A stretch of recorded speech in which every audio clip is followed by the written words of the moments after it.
Hello, everyone. Welcome to Rabona TV's weekend recap, where you know the drill at this point, if you're one of our absolutely elite returning subscribers. But for you newbies, we typically run through the top 4 leagues and then a bonus league or competition, etc. So let's get started. On Saturday, Cameroon stormed back from 3-0 down to make it 3-3 in the final 19 minutes of the match. It was mad. Burkina Faso led 3-0 after 49 and then spurned on by Abubakar, the tournament's top scorer, by the way. Cameroon leveled, forcing extra time and then winning in the shootout for 3rd place. A nice consolation for the hosts, so congrats to them. And then we had the final, which, man, Egypt are Portugal at Euro 2016, aren't they? They went the extra time in each of their knockout matches, the Fernando Santos way. Yes, I know Portugal beat Wales in regulation time. The first 90 saw Senegal dominate as far as golden opportunities go. I mean, Mané had a very poor penalty saved in the first few minutes of the game, but you got to give credit to Abu Gabal, or Gabaski as it says on his kit. He was the man of the match, maybe the best keeper of the tournament, even though he didn't win it. But the amount of saves he made throughout, the way he cut off crosses and cutbacks, put his body on the line, just sensational from him. It really felt like the Euro 2016 final at times, with Senegal being France and Egypt playing the role of Portugal, countering at times, having okay chances themselves, but the lion's share going to Senegal. Then the shootout. Look, I hate when tournaments is settled via a shootout. It's fine to watch, of course. You can't get higher drama than that, but it doesn't sit well for me. However, it must be said, the right team won. The top-ranked African side, they played the best football on the night, and you could say they played the best football throughout the tournament as well. And who else but Sadio Mané to convert the winner? After missing earlier in the match, he lashed it into the corner, stunning penalty. And, you know what's crazy? That was the first shootout that Egypt have lost since 1984. Insane. Big performance from Koulibaly in the final, well, in the tournament in general. I feel awful for Abu Gabal, but man, Senegal deserved that, so shout out to Senegal. Way too many matches to talk about in the FA Cup, 2 leagues worth basically, so we'll fly through these for you guys, just so you know who's still in it, etc. All of the top names. Most notably, I'd say, was United getting bounced by Middlesbrough. Ronaldo with a penalty miss early in the match, some handball discussion in the lead up to Burrow's equalizer, and then the shootout miss in which Elanga was the only one to fail to convert. You always feel bad for a kid, you know, to miss like that. Sad to see that. Chelsea just edged Plymouth Argyle in their match on their way to the Club World Cup. Hakim Ziyech with a great performance in their extra time victory. Plymouth nearly equalized though in the 118th minute. Kepa made a save from the penalty spot. West Ham also had a close call as they required injury time goals in regulation and in extra time to beat Kidderminster, who play in the National League North. That's the 6th division of football in England. Frank Lampard got a big 4-1 win over Brentford in his first match in charge of Everton. Great result to build upon there for him. City rolled Fulham 4-1. Norwich knocked out Wolves. Spurs didn't look overly convincing versus Brighton, but when you have an in-form Harry Kane, anything is possible, of course. Liverpool saw Harvey Elliott return to the side following his horrible injury back in September, and Luis Diaz made his debut and played a big role in what would be the winning goal, Minamino scoring the 2nd. Elliott also got the 3rd, so it was great to see him get a goal on his return to the side. And the holders, Leicester City, were trounced by Nottingham Forest 4-1, massive result there. Sad not to see Richie Larea, you know, the Canadian in me, but all for Nottingham Forest as they move on. In La Liga, the match of the weekend, both in notoriety and in what actually happened on the pitch, was undoubtedly Barcelona hosting Atletico Madrid. On Friday, I did a video breaking down what I thought of their window. To sum it up, great business in cutting so much of their salary mass from their budget. Loved the signings of Dani Alves and Ferran Torres. Was split on Traore and Oba as they don't seem like a fit in what would be a traditional tiki-taka Barcelona side that Xavi wants to move toward. But Xavi's Barcelona actually cross a ton. And while Traore at Wolves had no final ball, he was great against Atletico and even got an assist from a cross. Atletico are in terrible form. Their backline is always there for the taking, and Simeone has never won at Camp Nou, and that continues. But that aside, Traore was shredding down the right. Dani Alves was a monster, got a goal and an assist and a red card. Ferran Torres with an assist. 3 out of 4 of their signings had a goal contribution, so far, so good for those winter signings.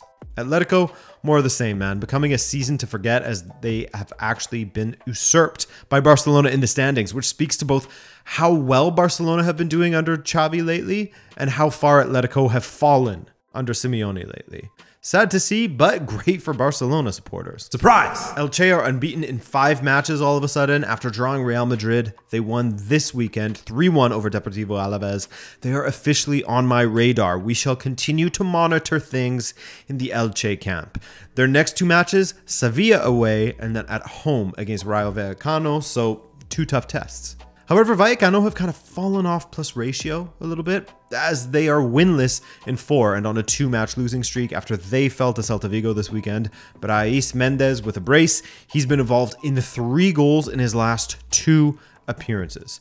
Huge shout out to Unai Emery's Villarreal, who went away to high-flying Real Betis and got a 2-0 win. Betis were fresh off of a great Copa del Rey victory midweek, 4-0 away to Real Sociedad, and have been racking up the headlines for their league play as well. But Villarreal didn't care about all of that. They beat them 2-0 and brought on former Real Betis player Lo Celso as well to rub salt in the wound. So great stuff from Villarreal to get that win away.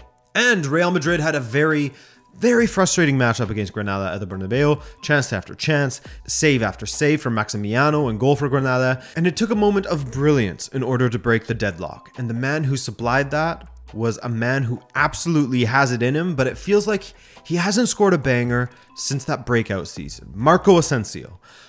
Look, I'm sure he scored a few bangers more recently, but you know what I mean. It feels like bangers have been off the menu for Marco since his big injury. But on Sunday, his smash from outside the box found the inside of the post. No chance for Maximiano. So with that 1-0 win and Sevilla being held to a 0-0 draw, Real's lead is extended to 6 points and Barcelona will have an opportunity to push up into 3rd if they were to win their match in hand. My goodness, it's got to be very, very painful supporting Borussia Dortmund this season. I feel for my boy Josh from JJD TV. I mean, as a Benfica supporter, I know exactly what he's going through. We're having a trash season as well. But this weekend, they were absolutely baptized, you could say, by Leverkusen on the score sheet for all of Dortmund's possession, attempts towards goal, etc. They had little to show for it because, as we all know, you can control a match without the ball, and that's exactly what Leverkusen did. That, and they scored 5 goals from 7 attempts on target. It started strangely enough with an own goal apiece in the first 16 minutes, but from there, Leverkusen turned into the most efficient goal scorers of all time. We've got to double check that. Wirtz gave them the lead. Andrich put them 3-1 up at the half-hour mark, and in the second, goals from Ta and the fantastic Moussa Diaby getting one late on for his 4th goal in his last 2 matches. Speaking of, Leverkusen have scored 5 in each of their last 2 matches as Gerardo Seoane has this team ticking, man. They're flying. Wolfsburg got their first win since early November this weekend against none other than Greuther Fürth. Like I said on the last weekend recap that I published, if they fail to get a victory there, it would be over for Kofeld. Fürth infamously have just 10 points from 21 matches. Köln took a huge step toward SC Freiburg after they beat them 1-0 this weekend, which moved them up the table just a single point behind their opponents. Flying under the radar a little bit, aren't they? Eintracht Frankfurt went away to Stuttgart and played out a very fun match. Back and forth stuff, each side taking turns scoring throughout, but in the end, Frankfurt called Stuttgart's bluff at 3 goals. Ndika with the opener for Frankfurt and Hrustik with a brace to give them a 3-2 win over Stuttgart. Union Berlin sold Max Kruse to Wolfsburg this past January window, and perhaps they're feeling that a bit in the attack, that X factor that he was for them. They lacked some bite in the attack, a bit of quality. They fell 2-0 to Augsburg, a rare victory for Augsburg and their first since December 10th actually, so shout out Augsburg. And a big shout out to Mainz as well as they beat Hoffenheim 2-0 this weekend, which does wonders for their spot in the table as Bo Svensson's team is mid-table but threatening the top 5. It's close in the Bundesliga as always. Finally, Bayern Munich beat RB Leipzig in a heart-stopping match for the Bavarians. It was a close one, trading goals back and forth with Leipzig. Andre Silva and Nkunku scoring for the visitors, Thomas Müller and Lewandowski with the goals for Bayern, while a deflected Gnabry cross looped over Gulaschi in goal to give Bayern the win. Leipzig definitely looked better than they have throughout the season, but Bayern deserving winners in my opinion. My goodness, the form Müller is just sensational, by the way. He's been involved in 11 goals in his last 10 matches. Anyway, as you can see next to the scores here, Bayern's lead has been extended thanks to Dortmund's collapse against Leverkusen, but look at the chasing pack in mid-table, just 4 points separating 4th from 10th. That's nothing, man. The order of that will change match by match. The Derby della Madonnina, the Milan Derby, whatever you want to call it, that went down this weekend and it was full of entertainment. At least if you're a Milan supporter.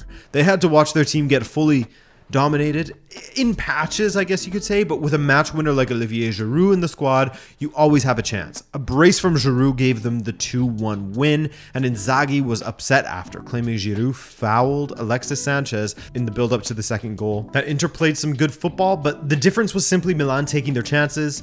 And I mean, he's not really wrong there, as you could absolutely argue that Inter had the higher quality chances. But that doesn't mean anything unless you actually finish them off, right? Big opportunities falling to Lautaro and Dumfries that just went begging, and Inter's lead in the league was scythed to just a single point for the time being, though they have a match in hand. But anyway, we'll get to the table later.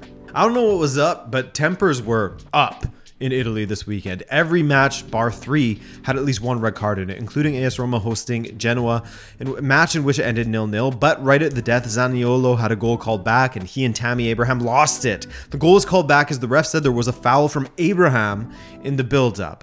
Red for Zaniolo for arguing, yellow for Abraham for the same reason. Mourinho after the match said that the game has changed, this is no longer football, when asked about the goal that was called back. What do you guys think? Is he right? Lucas Torreira had a second yellow card late on and was sent off for Fiorentina, but the damage had been done against Lazio at that point. Sarri's men got the goals from the usual suspects in the second half, Milinkovic-Savic, Ciro Immobile with the goals, while Cristiano Biraghi's own goal sealed it at 3-0.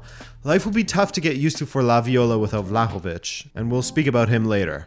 After a bit of an embarrassing week for Juan Musso for reasons off of the pitch, he had a match to forget against Cagliari at the Giroud Stadium this week.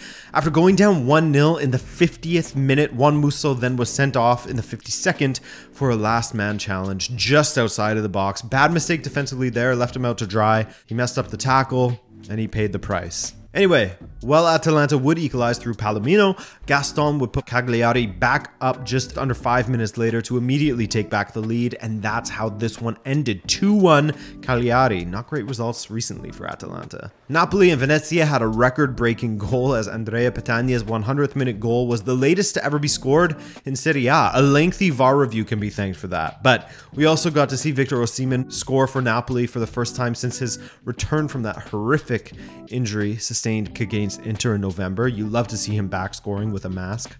And as promised, Juve looked great against Hellas Verona as the early days of the Dybala, Vlahovic, and Morata attack are looking nice. The combination of Vlahovic and Dybala for the first goal, with the Argentinian playing a perfectly weighted through ball for the Serbian to dink over the keeper for a debut goal, was lovely stuff. Then Morata playing in more of a creator role, sort of playing, Dybala and Morata playing off of Vlahovic, is smart because Morata's finishing is not good enough to be the striker. But Morata, he set up the other debutant on the day. Great turn, great ball wide to Zakaria, and he made the finish. Juve are gathering steam. They had a great window to really push up into the top 4 as they rebuilt smartly, getting rid of assets that aren't performing, adding quality in key areas, and they currently sit in 4th place now as they've jumped over Atalanta. And you know what? They're just 7 points behind Napoli, who sit in 2nd, having played the same amount of matches. You guys think Juve are going to finish runners-up this season? And that will do it for this episode, guys. As always, it's been great to spend my Monday morning with you, and I hope you enjoyed this rundown of some of the action from this weekend. Stay tuned for my Champions League predictions, which will be out soon this week. I'd say maybe Wednesday or something like that. But besides that, thanks for watching, and have a great week. Ciao.